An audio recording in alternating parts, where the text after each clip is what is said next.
Estás escuchando Viajes al Extrarradio, un podcast de viajes que te marcan. En él hablamos de viajes donde nos perdemos, descubrimos y también sentimos. Yo soy Laura Rincón y soy la creadora de contenido de Dos Ruedas, Dos Pedales, un espacio que utilizo para hablar de viajes en bicicleta. Pero que esto no te confunda, en este podcast hablamos de todo tipo de viajes. ¡Empezamos! Bienvenidos y bienvenidas a un nuevo episodio del podcast. Antes de empezar con la entrevista de hoy, que ya os adelanto que os va a encantar, quería hablaros de Greal, El secreto de las 8 llaves, un podcast que podría decir que es una superproducción. Parece una película de Hollywood, vamos. En él han participado más de 20 actores. Las voces principales son las de Michelle Jenner y Paul Ponnet, y hay 3 guionistas. Es que no me quiero ni imaginar el trabajo que hay detrás de todo esto. La historia, que es una historia real, está basada en la novela El fuego invisible de Javier Sierra, que yo no sé si os habréis leído algo de él, pero a mí me encanta. Obviamente, Greal, El secreto de las 8 llaves, es un podcast de viajes, una historia que tiene lugar por toda Cataluña. Bueno, que no os quiero hacer mucho spoiler, pero que están apoyando a Viajes al Extrarradio, así que después de escuchar este episodio, os pido que vayáis todos a escuchar este podcast que de verdad merece muchísimo la pena y bueno, lo podéis encontrar en todas las plataformas. Quiero aprovechar también este espacio para hablaros de Rare Femmes Bike Travel Fest, el festival de viajes en bici para mujeres que estoy creando junto con Chris, Celia y Berta. Ya os dije que se va a hacer en Madrid, en un pueblo, en el Molar, el fin de semana del 29 de noviembre al 1 de diciembre. Vamos, que no queda nada. De hecho, cuando salga este episodio ya estarán las entradas disponibles.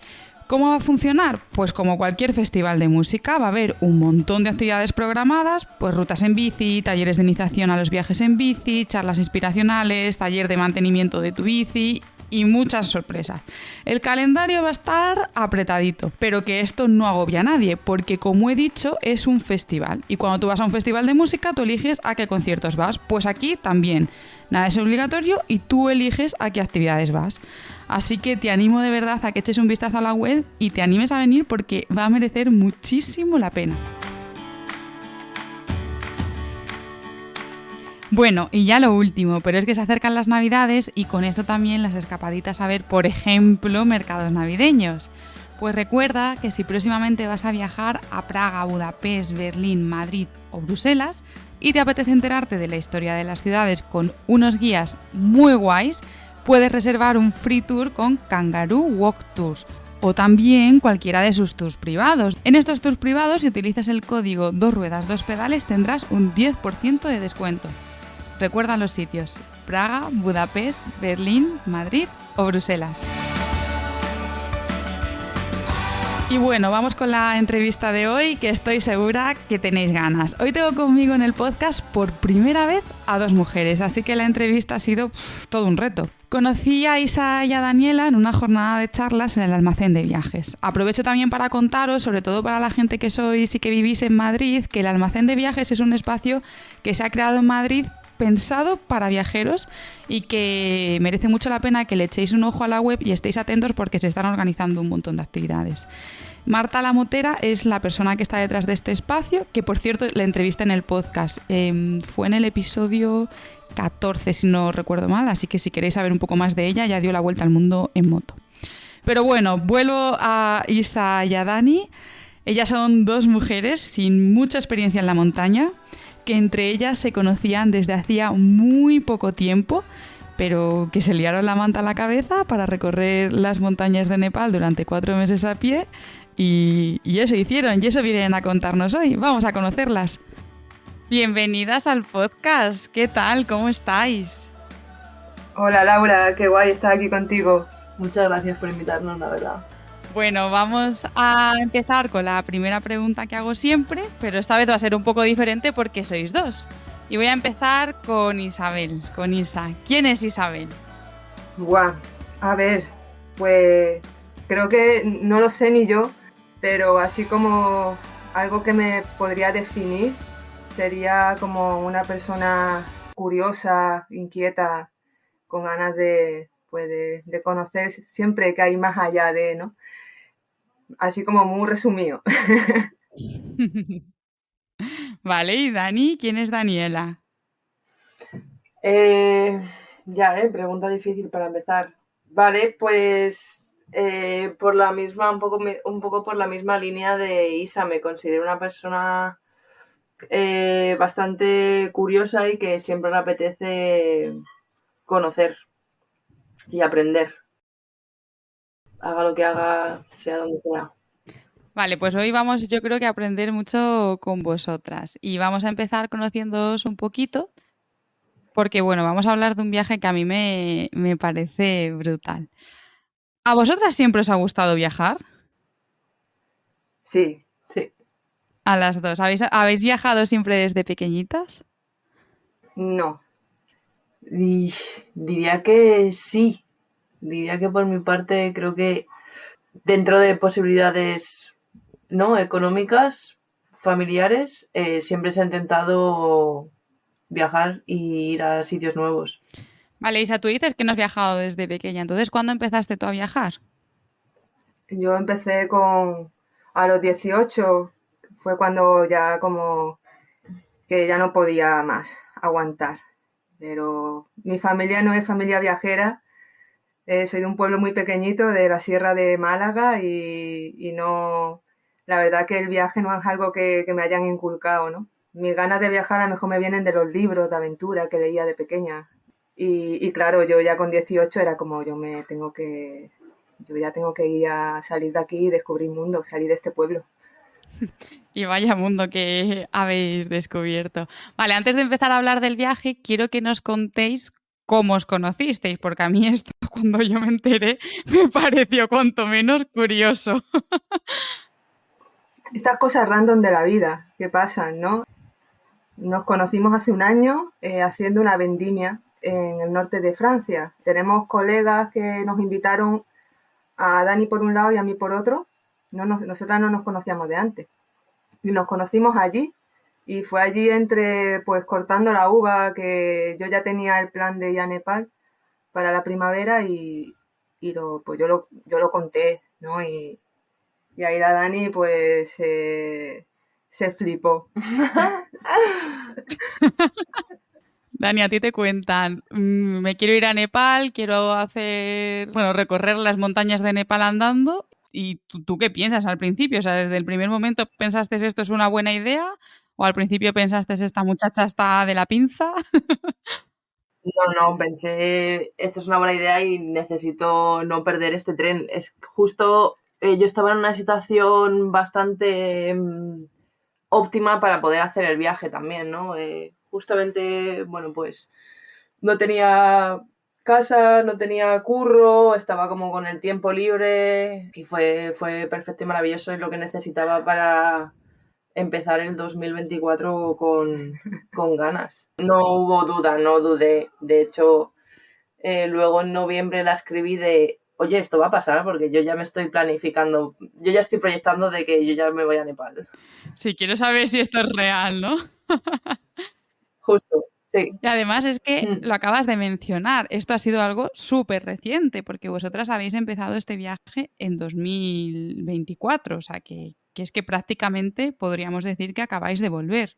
Casi, sí. Sí. Nos fuimos en marzo y volvimos Finales de julio. a finales de julio. Vale, pues vosotras os conocéis allí haciendo la vendimia, llega Isa, te dice, oye, qué guay, yo me quiero ir a Nepal, quiero recorrer las montañas, tú dices, de maravilla, porque yo ahora mismo tengo el tiempo y no tengo otras cosas pues que me aten, ¿no? Y cogéis y en marzo os ponéis las mochilas y os vais a Nepal.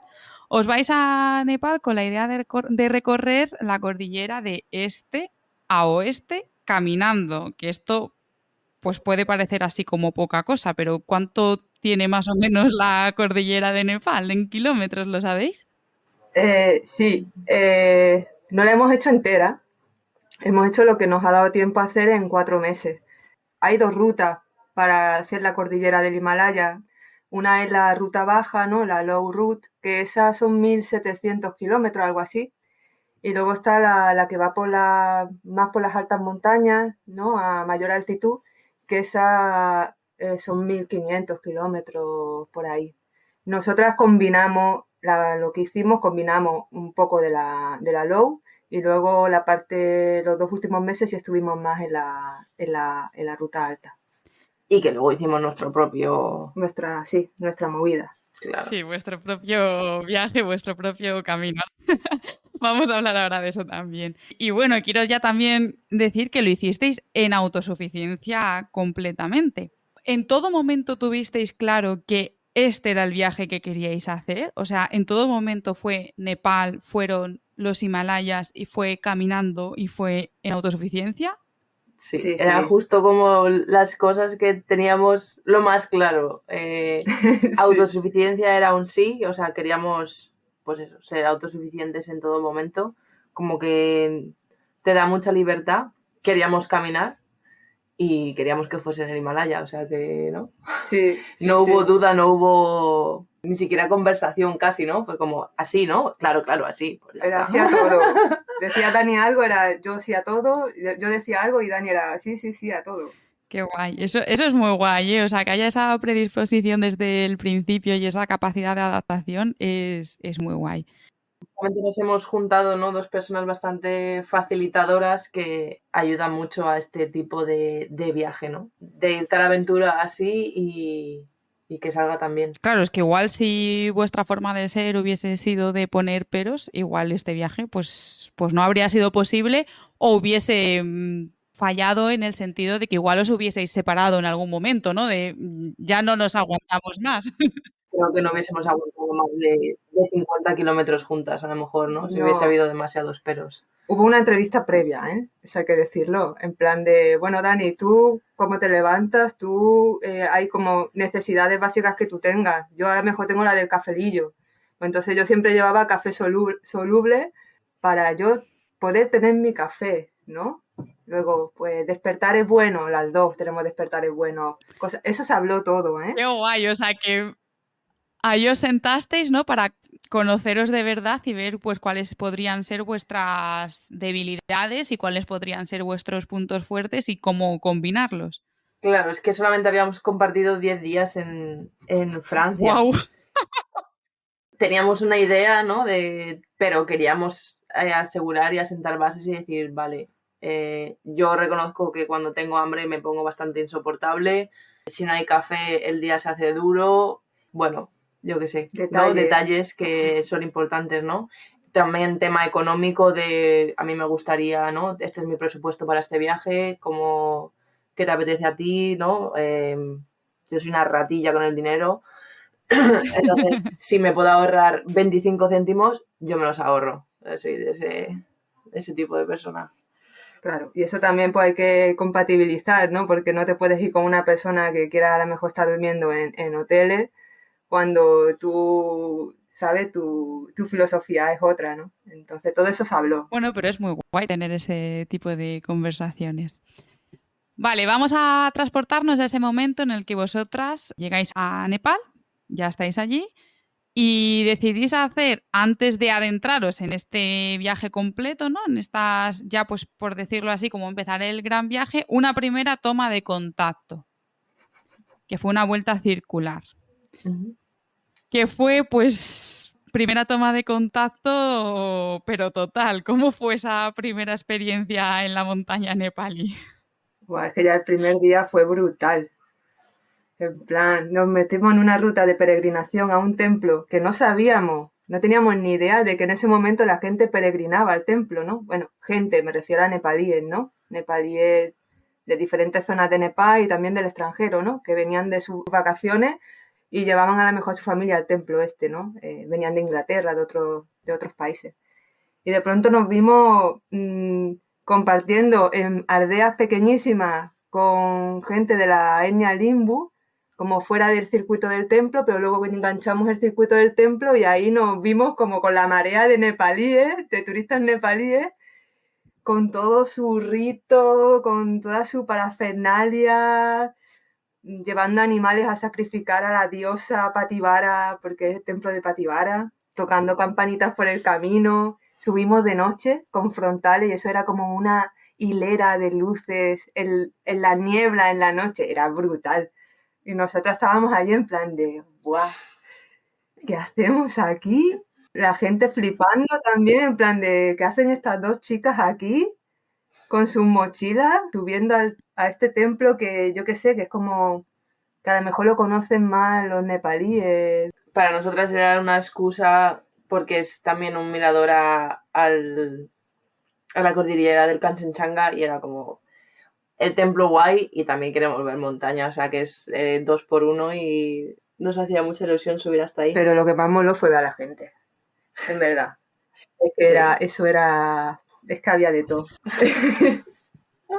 Bueno, fue una buena primera experiencia y luego llega una amiga vuestra que también tenéis una experiencia con ella que telita. La chunga. Sí, Hanna la chunga. Está bautizada como la chunga de Kanchenjunga, porque estábamos en la zona de Kanchenjunga, de Changa, chunga. ¿Qué pasó con ella? Guau, Hanna es una tía, cuando yo tenía pensado el viaje a Nepal, ella fue una de las primeras que me dijo, Isa, yo voy a pillar vacaciones el próximo año, por donde tú vayas, yo me engancho. Fue una de las primeras personas que ya me dijo que se venía, en plan de tengo 15 días, da igual, yo me agarro un vuelo, pum pum, yo me planto donde estés, ¿no? Para que te puedas hacer una idea de la personalidad de El Hanna, tipo de ¿no? persona. La predisposición ya de antemano, ¿no? Es de estas personas que no tienen excusa. Y a mí eso me encanta, ¿sabes? De que cuando quiere algo va por ello y lo hace, ¿no? Pues si tengo 15 días lo aprieto y yo en un día y medio estoy de Madrid en Taplejún, ¿no? En donde empezaba la ruta. Que es loquísimo lo que hizo para llegar allí en un día y medio, ¿no? Y allí estaba. Y claro, venía muy fuerte. Tenía muchas ganas de andar, de subir a altitud y había poco tiempo, entonces como que todo eso fue como olla a presión, ¿no? Buah. Claro, es la diferencia de cuando tienes una mentalidad de, vale, tenemos 4 meses, que la vida se ve diferente, ¿no? Que cuando tienes 15 días lo quieres todo. Sí, y Y cuando lo intentamos tenerlo todo y bueno. se consiguió, pero complicado porque, claro, era zona remota donde te llevaba en avioneta, no sé, como que la infraestructura, la logística para llegar allí, para salir de allí, era complejo. A mí me gustó mucho la anécdota que contasteis en la charla cuando nos conocimos de que ya os hizo un entrenamiento militar, ¿no? Que ella veía una montaña y decía, yo quiero llegar a ese pico y en línea recta, ¿no? O sea, ¿cómo era esto? Porque claro, allí cuando lo contasteis teníais un vídeo que es que explicaba a la perfección qué es lo que estaba pasando allí. Justo. Nosotras el viaje como que teníamos una idea clara, pero luego una vez allí tampoco sabíamos, ¿no? Muy bien cómo se iba a gestionar esa Sí, idea. Entonces, claro, la idea de la Hanna fue la de ver una montaña y decir, pues ahí, yo quiero subir ahí. ella vio la cordillera enfrente del hotel donde nos estábamos quedando en esa pequeña ciudad y dijo, ¿y si enganchamos esta cordillera con la otra cordillera de por allá para el oeste? Y fue como, pues, ¿por qué no? Pues, vamos. Ella traía un mapa que era como muy pro y donde venía el gradiente y todo eso, pero es que luego eso nada se cumplió. Es como que es que las montañas en Nepal es otro mundo, ¿no? Tú piensas que por ahí puedes tirar y luego llegas allí, es un bosque cerrado que te tienes que abrir el paso con machete o es que no hay manera, no puedes. Sí, la verdad que es que en el vídeo se veía súper bien, era como cuando te puedes perder tú en un bosque y de repente es todo árboles densos, que no se ve nada, que no tienes ni idea de que hay más allá de 1 metro, que es lo que tienes a la vista, y que para pasar tienes que ir o cortando árboles o agachándote para meterte debajo de ramas, o sea, una auténtica locura, pero Laura, sí. ese suelo estaba hueco, ¿eh? Estamos agradecidas, ¿eh? En el momento a lo mejor hubo, por lo menos por mi parte, de momentos de esto está siendo duro y no lo debería de ser tanto, pero creo que luego agradecí, ¿no? Ese, al llevarte al límite, pues bueno, pues empujas tu límite un poquito más lejos, entonces, guay. Sí. Sí, con perspectiva es una experiencia positiva. Esos días. Y que luego nos lo pasamos bien, lo que pasa que hubo momentos de, bueno, de mucha suerte, supongo también, ¿no? De que no nos pasase nada, de que aunque estábamos perdidas sabíamos dónde estábamos. Era un perderse sin perderse, ¿no? Nunca Sí. hubo un total perderse. Vale. Bueno, se va Hanna. Y vosotras teníais claro que el viaje lo queríais hacer las dos. Vosotras no queríais Sherpas ni nadie que os acompañase durante el camino, más allá de la gente pues, que os pudieseis encontrar, ¿no? Que fuesen como encuentros espontáneos. Sí, eso es otra cosa que teníamos como bastante clara, que también por el tema cultural, ¿no? Que creo que si tienes a una persona local que te está traduciendo todo el rato, creo que pierdes mucha de la interacción con las personas y no nos apetecía. Bueno, que queríamos exponernos a esas situaciones con los locales y que queríamos, bueno, hacer nuestro propio viaje sin que hubiese una persona que nos dijese aquí sí, aquí no, ahora no. No sé. Sí, poder dormir donde queríamos. Si veíamos un bosque que nos gustaba, acampábamos. O la comunicación con gestos. No sé, como que cuando te ven que vas dos personas, siempre allí nos preguntaban mucho, dependía de la zona, pero había zonas donde nos preguntaban, ¿y tu guía, no? Y era como, ¿vais solas? Y era, no, vamos la una con la otra. Vamos juntas, no estamos solas. No estamos solas. Sí.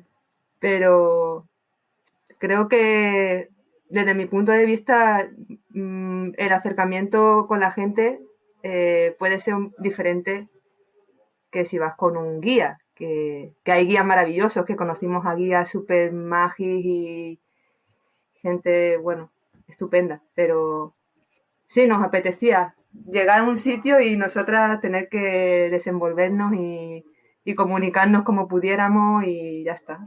Qué guay esa parte también. Y claro, vosotras no teníais internet, no teníais guía. ¿Cómo sabíais hacia dónde teníais que ir? Porque, bueno, habéis dicho ya que las montañas de Nepal son otra historia, pero obviamente las rutas no están tampoco señalizadas y muchas veces ni siquiera hay un sendero real o visible. Claro, la cuestión es si hay dos pueblos, hay sendero. Esa es como la regla. Entonces, nosotras teníamos el Maps.me y ahí, pero es que ahí a veces no aparecían aldeas, había aldeas que no aparecían en ese mapa, que luego pasábamos por aldeas que decía, pues esto no estaba en el mapa. Teníamos un libro de hace 12 años, que yo creo que ya ese libro descatalogado. Y ahí era de una mujer que se había hecho, no sé si acompañada o no sé, partes de esta ruta, ¿no? Y ella iba dejando los nombres de los pueblos por donde había pasado. Entonces, en el libro venía como un listado Como sus etapas, ¿no? de las etapas. Nosotras eso lo teníamos escrito en un papel.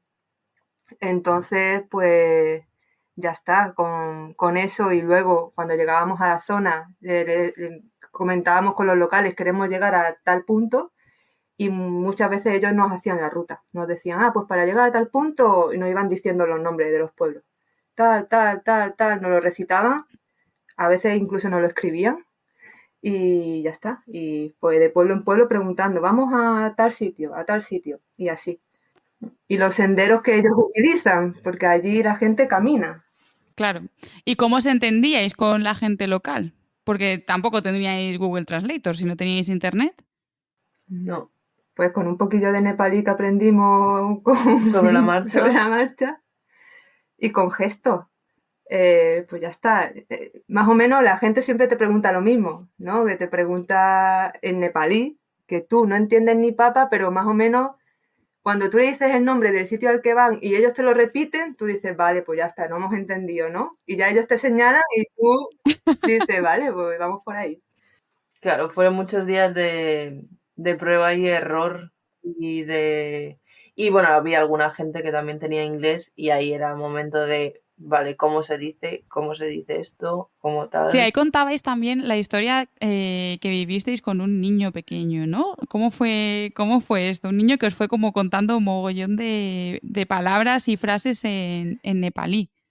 Esa fue masterclass, la verdad, de nepalí, que llegamos a su casa, acampamos ahí en su jardín y el niño estaba a tope con nosotras, estaba súper entusiasmado, nos quería ayudar con todo, con la tienda, en montar la tienda de campaña, ver dónde íbamos a dormir, cómo íbamos a dormir, y trajo su libro del cole y nos empezó a enseñar nepalí. Y ahí aprender cómo se dice zanahoria, cómo se dice repollo, cómo se dice gato, perro, Cabra. que nos veía muy bien, ¿no? Porque la verdad es que luego con las interacciones que teníamos, o sea, pues somos las típicas que si sabemos una palabra la vamos a meter en la conversación sí o sí para practicarla. Entonces, si nos veíamos al cabrero con sus cabras, pues ya eran las cabras, La cabra. o la vaca, o el toro, o... Sí. Y creo que a los locales les gustaba mucho, ¿no? Que por lo menos intentásemos decir 4 palabras en nepalí. Les gustaba mucho. Sí, yo creo que cuando viajas a un país así en el que el idioma es tan diferente y que va a ser complicado tener una conversación fluida, creo que el idioma de los gestos, ¿no? La gesticulación es brutal y es como increíble que puedas tener conversaciones y entenderte con los gestos, pero si aparte eres capaz y pones de tu parte por incluir algunas palabras, es que tú hay veces que piensas, o a mí por lo menos me pasa, ¿cómo he conseguido enterarme de todo esto que me acaban de contar con 4 palabras y 4 gestos? Pero es que realmente me han contado bastantes cosas, ¿no? Y he sido capaz de enterarme. Total. Creo que también justo, a lo mejor en otros países del sudeste asiático, no lo sé, ¿no? Pero a lo mejor Nepal, la gente normalmente es que va con guía. Entonces, el ver a 2 personas que van sin guía y que lo están intentando, creo como que les gustaba mucho, ¿no? No es una situación que se dé mucho por Nepal, o no que conozcamos, a lo mejor. Sí, bueno, hemos visto en alguna zona turística hemos visto a personas que iban sin guía. Conocimos a 3 personas, ¿no? Un par de chicas de Nueva Zelanda y bueno, Pero la pero zona sí, turística hablan inglés. O sea, como que la sí. situación... No, está claro que no es lo habitual. O sea, no es lo habitual que vayan 2 chicas españolas, blanquitas, a recorrer las montañas y que vayan sin guía. El tema de la autosuficiencia. Yo me imagino las montañas y, claro, me imagino pues muchísimo desnivel, zonas súper escarpadas. ¿Era fácil realmente encontrar sitios donde dormir? Dependía del día, porque sí que es verdad que los senderos allí a veces eran puras escaleras de piedra y a los lados del sendero no había sitio plano para poner tienda, ¿no? Pero muchas veces dormíamos también como en casa de la gente, como llegábamos a la aldea y preguntábamos y había alguien que nos acogía o que tenía una habitación que nos podía como dejar. Cuando no conseguíamos acampar en plan en el bosque o en el prado, ¿no? En praderas en altitud y tal, siempre buscábamos quedarnos en algún sitio en pueblos. Y bueno, que siempre hay zonas de cultivo que es algo más llano y sabíamos que al pasar el paso de montaña iba a haber algún momento de que iba a ser posible acampar, pero a lo mejor hasta pasar el paso de montaña no, porque te estás subiendo todo el valle. Claro. ¿Cuántos días solíais estar sin pasar por pueblos? O sea, ¿cuál podría ser el tiempo que pasabais en ir de aldea a aldea? Creo que lo máximo que estuvimos sin pasar por un pueblo fue cuando estuvimos con la Hanna, que ahí estuvimos como 4 días sin pasar por un pueblo. Sin ver a nadie. Sin ver a Pero porque ahí nadie, os inventasteis el camino. sin ver a nadie ahí. Pero normalmente siempre pasábamos por alguna aldeíta. Cada día pasábamos por aldeítas. Ahora, mini aldeitas, ¿sabes? Como a lo mejor 3 casas, 2 casas. A lo mejor si estábamos una semana sin pasar por una aldea grande. En plan, como más un pueblo grande, digamos. de 1000 habitantes a lo mejor. Eso sí, a lo mejor podíamos estar hasta una semana sin pasar por un sitio así. ¿Y cómo hacíais en cuanto a la comida? ¿Dónde la comprabais? O no sé si solíais cocinar, si solíais comer en casa de la gente, cuando os hospedabais con ellos, ¿cómo solíais hacer? Pues tema comida, claro, dependía mucho del peso que queríamos llevar. Si no, iba a ser bastante difícil, íbamos a subir a gran altitud, a lo mejor sí que tirábamos más de comer en casa de locales o comer con locales. Si no llevábamos nuestra propia comida o la comprábamos cuando llegábamos a un sitio más grande o se la comprábamos a locales pues siempre tienen un medio repollo, 2 zanahorias y una patata para darte. A lo mejor nosotros ya habíamos comprado unos fideos, ¿no? Unos noodles que llevábamos siempre encima por si acaso. Pero bueno, sí, hacíamos, ¿no?, la mezcla entre cocinarnos si llevábamos comida. O sea, algo de snack siempre llevábamos. O sea, unas galletas, un bote de crema de cacahuete, algo así, porque, o sea, era necesario para poder tirarle y para yo no comerme a Isa. Sí, igual.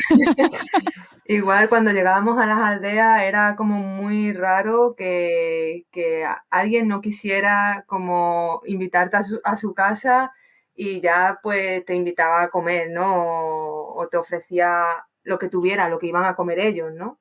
Que es el dalbat, el arroz con verduras y lentejas, ¿no? Que eso. Entonces, pues... Sí, yo creo que eso es muy cultural, que al final en Asia en general, ¿no? Sí. Cuando ven a gente extranjera y sobre todo en pueblos remotos, en las zonas turísticas ya es diferente, pero en pueblos remotos es como que les da curiosidad y sienten la necesidad de invitarte a sus casas y les da curiosidad también, ¿no? ¿Qué es lo que hacéis allí, ¿no? En un pueblo remoto de las montañas nepalíes. Justo, o sea, es la típica escena de llegar a un sitio que a lo mejor no han llegado muchos turistas o que no es una ruta de paso para los turistas y que te inviten a pasar la tarde con ellos, a comer con ellos, sí. Sí, a tomar un tecito. Claro. Y el tema del agua también tenía que ser... Bueno, es muy importante, pero supongo que en algunas ocasiones sería como súper complicado. ¿Cómo habéis hecho vosotras para tener agua potable?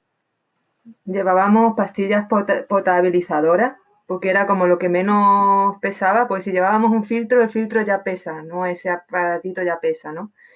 Entonces tiramos de pastillas de estas, las compramos en Katmandú y ya está, pues cuando pasábamos por alguna aldea siempre llenábamos, aunque tuviéramos agua y hubiéramos solo bebido medio litro, lo rellenábamos, ¿sabes? Siempre nos asegurábamos de llevar las botellas llenas. A veces no se conseguía, pero sí, y el agua allí es bastante buena, que a veces incluso la hemos bebido sin pastillas y... A más de 3000, bueno, sí. Teníamos ahí... Y solo confiábamos. Sí, solo hubo una zona donde no hubo agua, en plan donde ahí sí que no había agua y tuvimos que cargar mucha agua. Pero en el resto, en cualquier aldea, siempre había agua. Sí, que vas subiendo para el paso de montaña y siempre hay... Es que siempre va a haber alguna casa antes del paso de montaña y al otro lado después del paso de montaña y esa casa va a tener un chorrillo de agua, o sea, un grifito. O hay fuentes en el camino también, hay como un tubo, la típica trocito de manguera que para la gente que va caminando, para sí, ellos poder beber, sí, como los fuente. Ganaderos o sí, para los pastores. Sí. No ha sido un problema el agua. Sí, no fue realmente complicado, ¿no? Aunque... No. Es verdad que había que tener algo de organización, pero no fue muy difícil de organizarse. Sí, y creo que luego las veces que a lo mejor no iba a haber agua, a lo mejor los locales también, ¿no? Nos decían no va a haber agua. O sea... O nos sacaban agua... Sí, ya iba sobre aviso, ¿no? Sí. Cuando pasáis tanto tiempo en la montaña, también las condiciones climatológicas son súper importantes. Y bueno, pues puede ser que haga bueno, que haga malo, que haya tormentas. ¿Cómo ha sido para vosotras el tiempo? Y sobre todo, ¿cómo os informabais del tiempo que iba a hacer? Porque aquí en España te metes en el móvil y dices, mañana hace sol, o mañana hay tormenta, o mañana tal. Informamos, creo que no nos hemos informado nunca del tiempo que iba a hacer porque No. era imposible. O sea, ni había páginas donde te podías informar bien, sobre todo en esas zonas. A lo mejor en Katmandú o en Pokhara, pues a lo mejor sí que no. Donde estábamos, ¿no?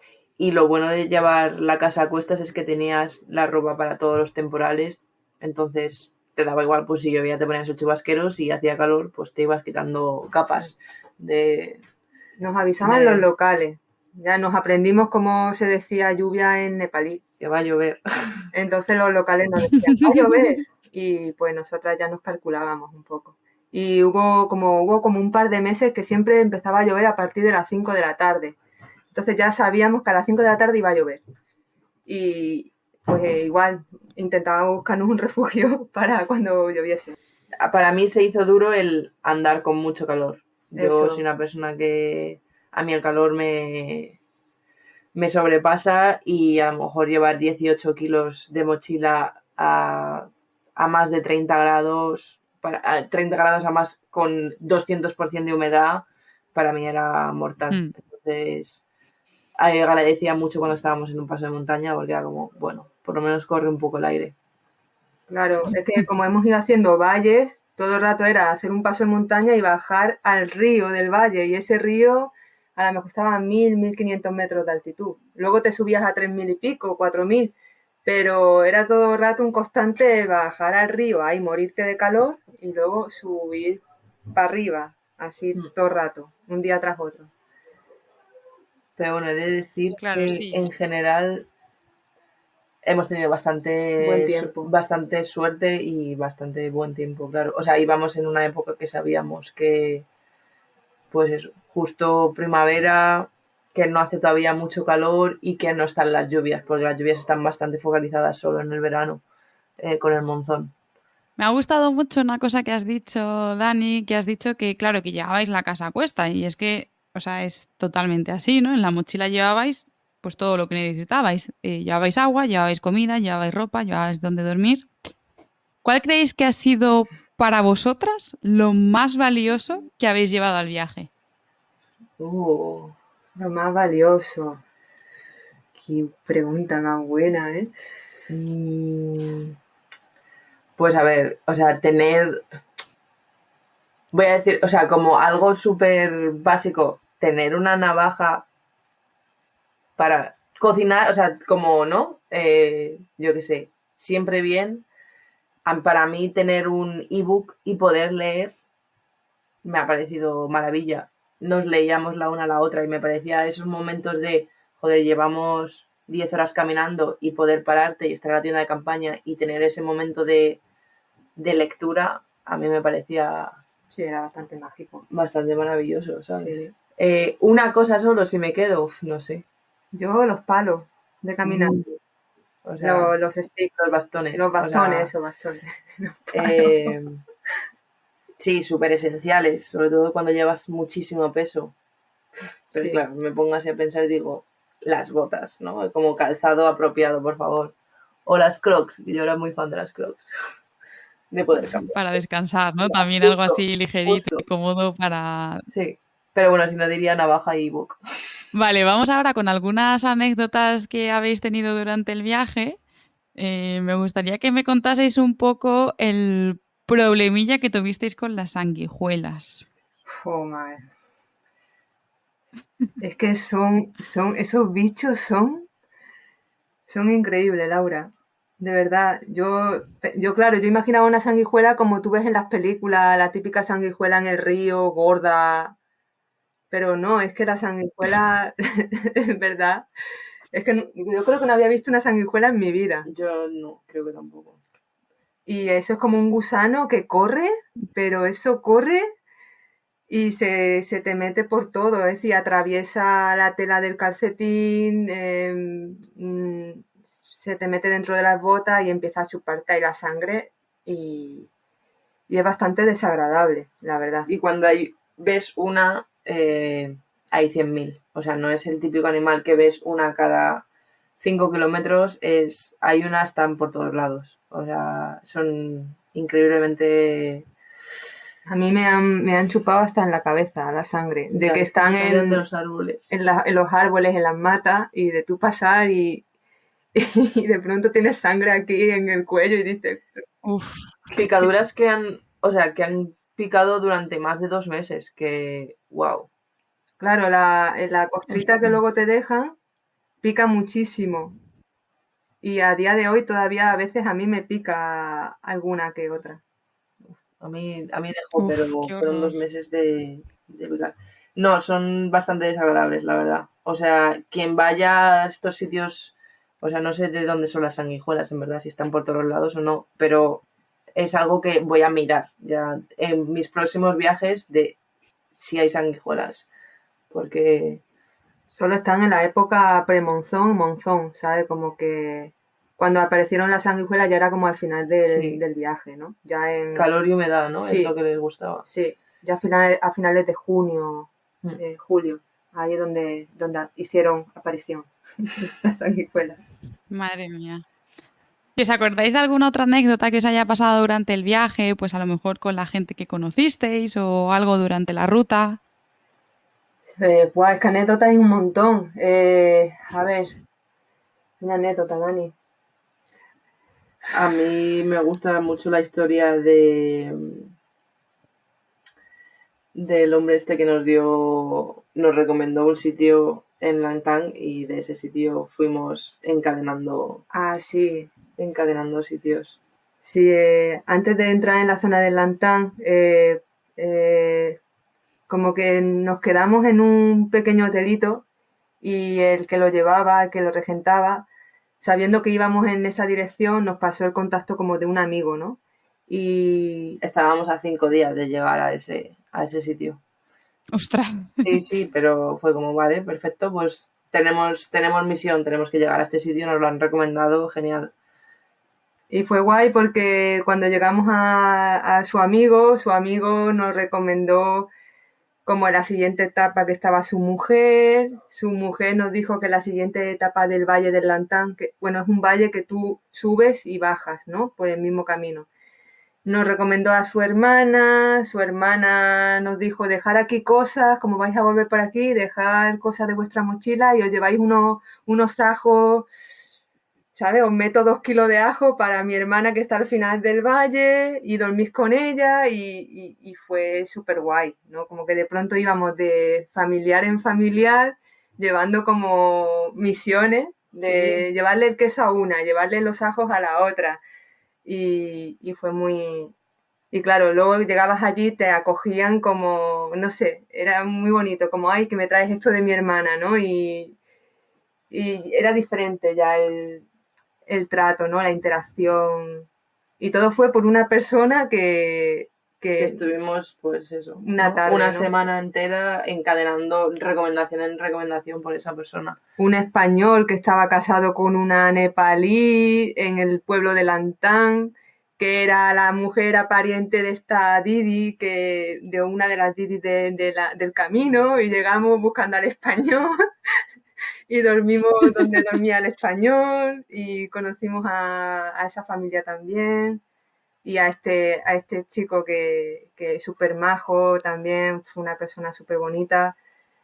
No sé, como que fueron todo Qué pasada. muy chulo. Sí. Sí, Bueno, vuestro viaje se acaba porque empieza la época del monzón.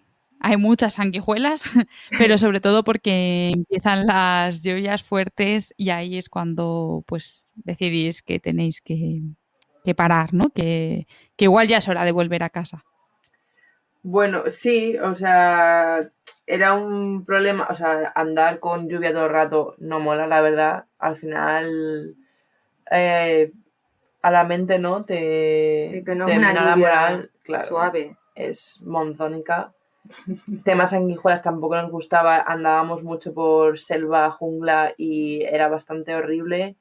Y luego ya era un momento de pensar también un poco en que, vale, somos loquillas, pero un poco de seguridad, ¿no? Hay muchas riadas, hay muchos desprendimientos, ya veíamos árboles caídos por el camino, ya la tierra estaba bastante blandita y fue una de, bueno, creemos que a lo mejor se ha terminado ¿no? Sí, Nuestra primera... la primera parte. La primera parte, exactamente.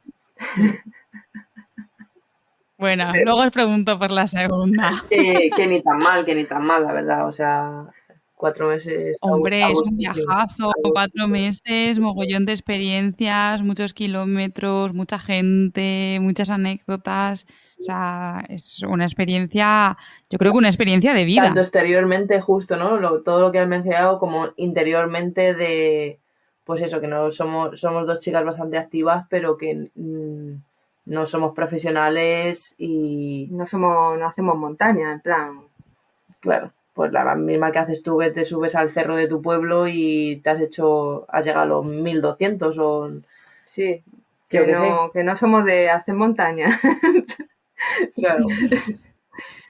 Sí, no sé. Sí, es que a lo mejor esto, tal y como lo hemos contado, parece algo medianamente fácil, ¿no? Por mucho que hemos dicho que hay que subir, bajar, vaya arriba, vaya abajo, pero yo este verano hice una ruta de 3 días andando por los Pirineos y estuve 3 días después sin poder moverme y me considero una persona bastante activa, o sea, me pareció durísimo. También, ¿eh? O sea... Pirineo guay. Claro, pero fueron 3 días. Vosotras habéis estado 4 meses. Sí, es verdad que el cuerpo, o sea, tú sabiendo también haciendo bici, el cuerpo se hace. Quiere decir, las ganas que tienes de seguir avanzando y seguir conociendo y que hay días que te haces menos kilómetros y hay días que estás a topísimo y te haces un montón. Pero sí, el cuerpo se hace.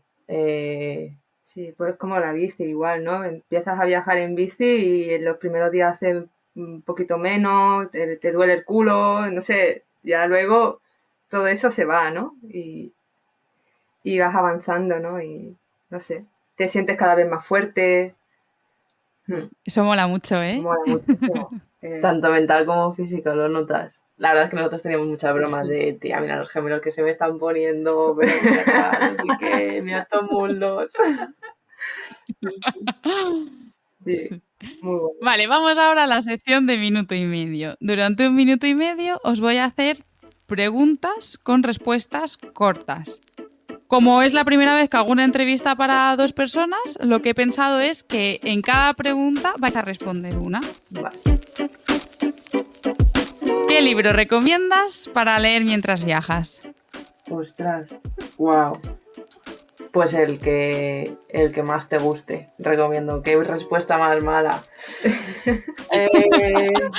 No sé, nosotras, uno que leí fue Momo. No sé si es una recomendación, pero es uno que leí en este tiempo que estuve en Nepal. Destino favorito para viajar acompañada. Nepal. Destino favorito para viajar sola. Escocia. ¿Qué consejo le darías a alguien que tiene pensado hacer un viaje como el vuestro, pues de 4 meses caminando? Pues que empiece y lo haga, hasta que lo intente. ¿Qué es lo que menos te gusta de viajar?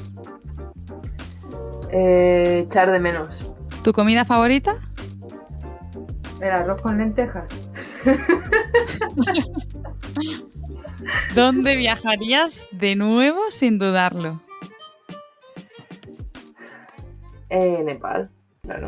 Me he saltado una. ¿Qué es eso que no te has atrevido a probar? Insectos a lo mejor. Así como bichitos chiquititos. Vale. ¿Qué destino no visitarías de nuevo? Creo que no tengo respuesta a eso. Creo que cada vez que vas a un sitio descubres cosas nuevas porque tú vas cambiando. Así que no hay destino. Vale. Vale, pues estamos llegando al final de la entrevista y antes de terminar os quiero hacer 2 preguntas que le hago siempre a todo el mundo que pasa por el podcast. La primera es sobre el tema del dinero. Mucha gente antes de viajar, el gran impedimento que tiene es el dinero, ¿no? ¿Cómo se va a financiar ese viaje? Entonces, ¿cómo habéis hecho vosotras? Aunque bueno, ya habéis hablado de cómo os conocisteis, que creo que está bastante relacionado, pero ¿cómo hicisteis vosotras para financiaros este viaje? Pues las dos con ahorros. Sí, la verdad es que no hemos tenido otra, ¿no? Sí, otra fuente de ingreso Otra que fuente. trabajar unos meses y ahorrar.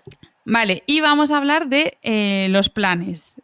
Bueno, lo primero es que ahora mismo volvéis a estar juntas, o sea, habéis vuelto del viaje, os conocisteis en Francia con la vendimia y ahora estáis juntas. ¿Qué es lo que estáis haciendo? Ahora estamos recolectando manzanas en los campos de Francia, pero que ya terminamos esta semana y nos separamos. Ahí ya yo sigo trabajando en Francia y la Dani se va para Edimburgo, a Escocia. Vale, ¿y cuáles son vuestros planes futuros? ¿Va a haber parte 2 del viaje? O sea, queremos que haya parte 2 porque nos gustaría terminar de recorrernos lo que nos queda de Nepal. Es verdad que no sé si va a ser como el próximo, o sea, no va a ser el próximo viaje, pero está pausado, vamos a decir. Va a pasar, pero el próximo año hay otro plan cociéndose. ¿Y se puede contar ese plan?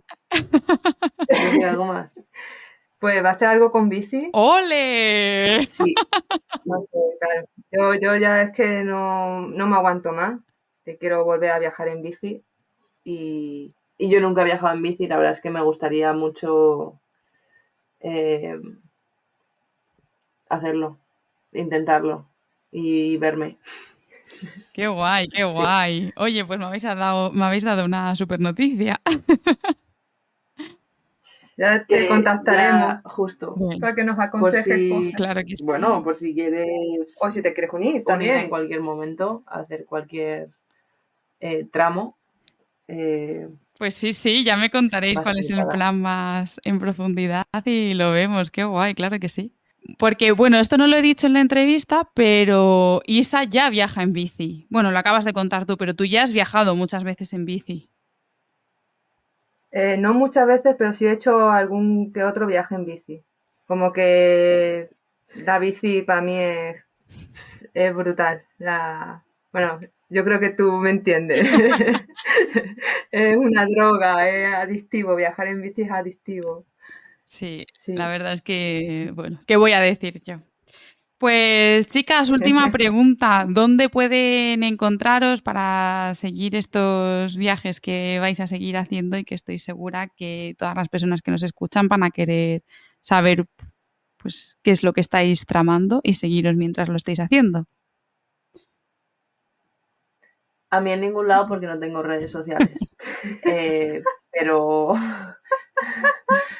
Pero bueno, al estar con Isa que sí que tiene, pues es casi como... Es un 2 por 1. Sí, yo de hecho al principio cuando os conocí en la charla pensaba que era de las dos. No.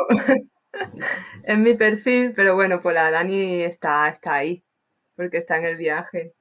Y bueno, estoy como Isa Kostik, con K, en las dos, Kostik.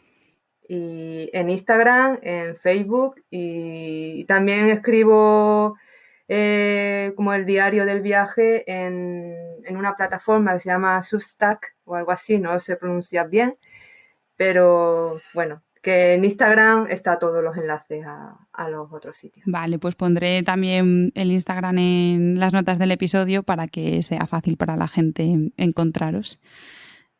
Y pues hasta aquí hemos llegado, chicas. Muchísimas gracias a las dos por vuestro tiempo.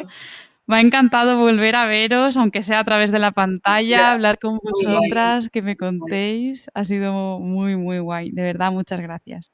Gracias a ti, Lau. Sí. Ole. Y bueno, a todos los que nos estáis escuchando, muchas gracias por llegar hasta aquí.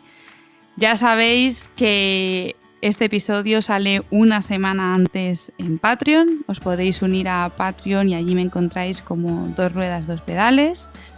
Y si os ha gustado el episodio, pues suscribiros, dejar un comentario, un me gusta, lo que queráis, porque esto me ayuda muchísimo a llegar a más gente. A mí me podéis encontrar en Instagram como Dos Ruedas, Dos Pedales, y si queréis información y rutas sobre cicloturismo, en dosruedasdospedales.com. Nos escuchamos en el próximo episodio. ¡Chao!